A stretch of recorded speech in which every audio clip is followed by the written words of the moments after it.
యువజన సంఘం నాయకులారా, ఈరోజు ప్రగతిశీల యువజన సంఘం 2 POL ఆధ్వర్యంలో ఆలేరు పట్టణంలో ఐక్యత విలీన సభ జరగబోతా ఉంది. దీన్ని జయప్రదం కోరుతూ మొత్తం కూడా రాష్ట్ర వ్యాప్తంగా నలుమూల నుంచి ఉన్నటువంటి యువకులు ఈ యొక్క ఆలేరు పట్టణంలో జరగబోయే ప్రగతిశీల యువజన సంఘం ఐక్యత సభకు బయలుదేరి ఉన్నారు. ఇప్పటికే ట్రైన్లలో ఏ జిల్లా నుంచి ఆ జిల్లా కోటలకు విభజించిన సందర్భంలో ఆ ట్రైన్లో మొత్తం కూడా యువతరం కదిలొస్తున్నటువంటి సందర్భం ఉంది. కాబట్టి ఇవాళ ఆలేరు పట్టణంలో జరిగే సంఘం రాష్ట్ర ఐక్యత విలీన సభను జయప్రదం చేయాలని యువతరంగానికి పిలుపునిస్తా ఉన్నాం. మన సురేష్ అన్న మాట్లాడాలి. అధ్యక్షుడు రాష్ట్ర అధ్యక్షుడు రాష్ట్ర కార్యదర్శి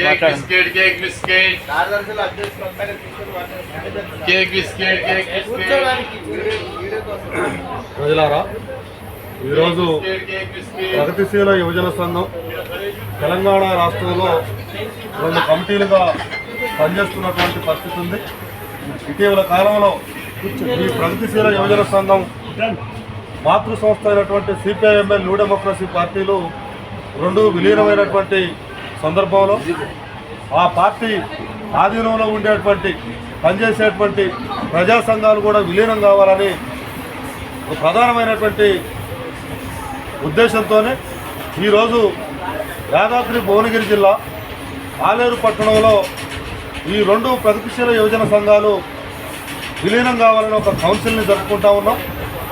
ఈ కౌన్సిల్కు తెలంగాణ రాష్ట్ర వ్యాప్తంగా అన్ని జిల్లాల నుండి వందలాది మంది యువతీ యువకులు వస్తున్నారు. వీళ్ళందరూ కూడా రాబోయేటువంటి కాలంలో తెలంగాణ రాష్ట్రంలో ఉండేటువంటి యువతీ యువకుల సమస్యలపైన ఈ ప్రభుత్వం నిరుద్యోగ సమస్యను పరిష్కరించాలని, యువతీ యువకుల సమస్యలను పరిష్కరించాలని, రాష్ట్ర వ్యాప్తంగా నేడు ఎదుర్కొంటున్నటువంటి సమస్యలన్నీ కూడా ప్రధానంగా తెలంగాణ రాష్ట్రంలో గంజాయి, మాదక ద్రవ్యాలు, మత్తు పదార్థాలు తీవ్రమై యువత జీవితాలను చిన్నాభిన్నం చేస్తున్నటువంటి పరిస్థితులలో రాబోయేటువంటి కాలంలో యువజనోద్యమాలని తీవ్రతరం చేసేటువంటి ఒక ప్రధానమైన కర్తవ్యాన్ని తీసుకోబోతున్నాయి. కాబట్టి ఈ విలీన కౌన్సిల్ని జయప్రదం చేయాలని యువకులకు పిలుపునిస్తా ఉన్నాం.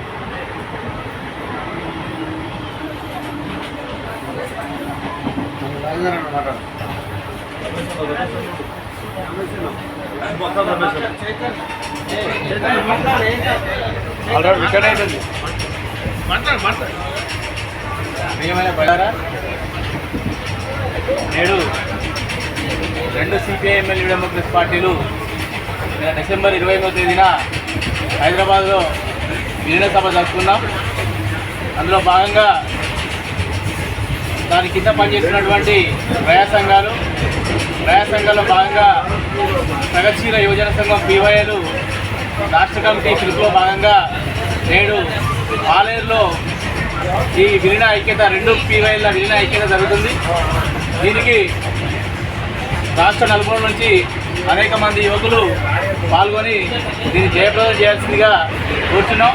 ఇప్పటికే తమ కార్యక్రమాలలో తమ పనులలో బిజీగా ఉన్నప్పటికీ నలుమూలల నుంచి వస్తున్నటువంటి యువతరానికి ఒక మార్గనిర్దేశం చేస్తున్నటువంటి ఈ విలీన సభ రేపటి భవిష్యత్ తరాలకు ఆశాజనకంగా ఉంటుందని చెప్పేసి మేము కోరుతున్నాం. నేడు దేశంలో ఫాసిస్టు మోడీ గవర్నమెంట్ చేస్తున్నటువంటి ఏవైతే బ్రాహ్మణీయ హిందుత్వ వ్యతిరేక మన బ్రాహ్మణీయ సంస్కృతికి ఏదైతే మన క్రిస్టియన్ మైనారిటీ జరుగుతున్నటువంటి అలలకు సంబంధించి కానీ, అదేవిధంగా దేశంలో మావోయిస్ట్ పార్టీ కానీ కమ్యూనిస్ట్ పార్టీలు ఏవైతే క్రమంలో చేస్తున్నటువంటి ఓట్లకు వేగంగా కూడా ప్రజలు యువకులు ఉద్యమించాలని అవసరమని కూర్చున్నాం. ఇవాళ ఆలయంలో జరుగుతున్న 2 PYL సభలు అంటే విలీన సభని జయప్రదం చేయాలని చెప్పేసి యువకులను కోరుతూ ఖాళీ పోస్టులన్నీ కూడా భర్తీ చేయాలని చెప్పేసి ప్రగతిశీల యువజన సంఘం డిమాండ్ ఉంది. చిన్న సూప్ తీసుకొని కానీ కష్టపడుతుంది కానీ మరి మెడిసిన్ లాంటివి లేవు. ఖాళీ పోస్టులను భర్తీ చేయాలి. సెంట్రల్ గవర్నమెంట్ కూడా ఉద్యోగాలు ఇస్తామని చెప్పేసి కేంద్ర ప్రభుత్వం ఉన్నది ప్రభుత్వం మొత్తం కూడా ఉద్యోగాలు అందిస్తుంది. సెంట్రల్ గవర్నమెంట్ కూడా ఇవాళ ఉద్యోగాలు ఇవ్వాలి, నిరుద్యోగ సమస్యను పరిష్కరించాలని చెప్పి ప్రగతిశీల యువజన సంఘం కోరుతుంది, డిమాండ్ చేస్తుంది. ఆ భాగంలో పనిచేస్తామని చెప్పేసి యువతరానికి రియల్లీ చెప్పడం జరుగుతుంది.